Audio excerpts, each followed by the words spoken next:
Okay, so welcome to Monday the 13th's first video.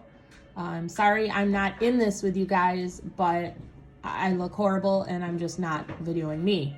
So here we go. Today we're going to go and do section 8-6 because we didn't finish chapter 8, and we're going to start factoring trinomials day 1.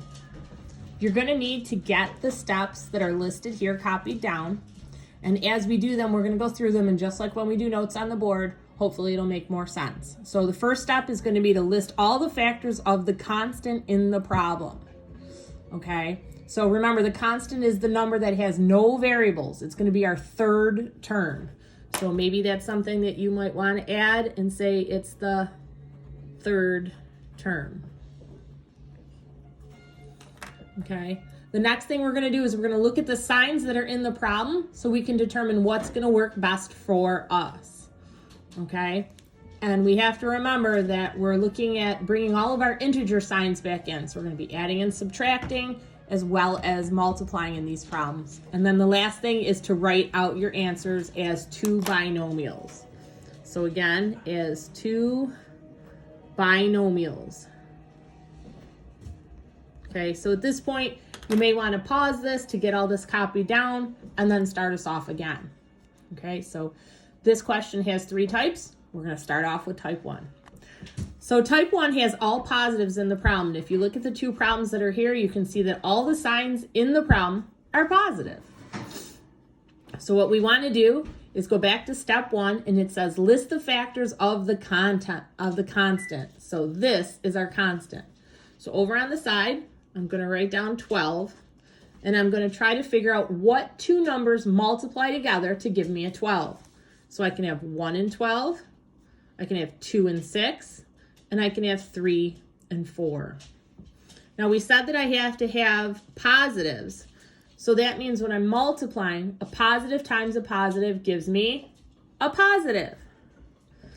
Now to get the middle term, we have to figure out which one of these, when I combine them together with the signs that we identified, will add to give me positive 7. So 1 and 12 won't give me positive 7. 2 and 6 won't give me positive 7. It's 3 and 7. Sorry, 3 and 4, just like at school. So 3 and 4 will add up to give me 7. So now it's a binomial. So binomial means 2 parts. 2 parts, 2 pieces. N squared. What are the only 2 things that we can multiply together? The only 2 factors of n squared. N times n. So that's going to go here. Because if I take n and I multiply it by n, I get back to n squared. Now I'm going to take what I circled over here, and I'm going to put them in for my second piece. So I'm going to have a positive 3 and a positive 4. So if I multiply these 2 numbers, I will get back to 12. And if I add these 2 numbers together, I will get back to plus 7. What you just learned is how to undo the area model, the square that we did earlier when we were in school all those weeks ago. And that's it. You've solved the problem. And once you get better at doing this, it does get faster. Okay, so let's look at our next problem. H squared plus 9h plus 18. We're going to factor the constant. So I'm going to take my 18 over here. I'm going to list all his factors. So 1 and 18, 2 and 9, 3 and 6. Okay, now I'm going to look at my middle term. What of these numbers can add up to give me 9? Well, here we go, 3 and 6. So we're going to set up our binomial. What times what gives us h squared? We've got h and h. And what are the 2 factors that we identified that will multiply to give us 18, but add to give us 9? 3 and 6. So I'm going to answer a question right now that I'm going to guess you guys are going to have. Does it matter which one I put first? No. Because no matter how you do it, if you multiply these, you're going to get 18. And if you add them, you're going to get 9. Okay, so that's type 1. Those are the positives. Okay, now we're going to go to method 2. This is when you have a negative with the third term or the constant. So what we need to think, what's in the bubble? You know I'm big on my bubbles. How do I get a negative if I'm going to multiply? What times what will give me a negative? Well, a positive times a negative and a negative times a positive. So I know when I'm looking at this problem, I'm going to have a positive and a negative factor.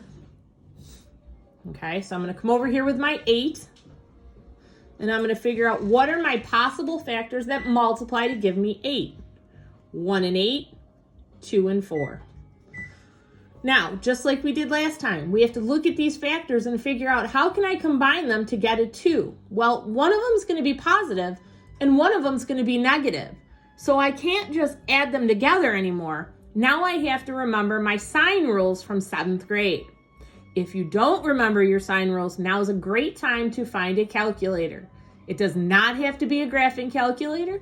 As long as it has a minus sign on it, you're fine. So the little tiny ones work. Your phones work. We're just looking for some regular math help. So what you're going to ask yourself is -1 and +8. Will that give me 2? No. Will +1 and -8 give me 2? No. Now I'm going to look at 2 and 4. If I have -2 and +4 and I combine them, will that give me 2? Yes. So I know that that's going to be my answer. So I'm going to come back to my binomial. So I'm going to have 2 and 4. And we just said which one has to be the right one. Okay, so when I combine them, I'm going to get a +2. If you remember from 7th grade, the rule was subtract and keep the sign of the larger. Again, subtract the two numbers, so 4 minus 2, and keep the sign of the larger number. So that means I want my answer to be positive, so I want my bigger number to be positive. So 2 is going to get the negative.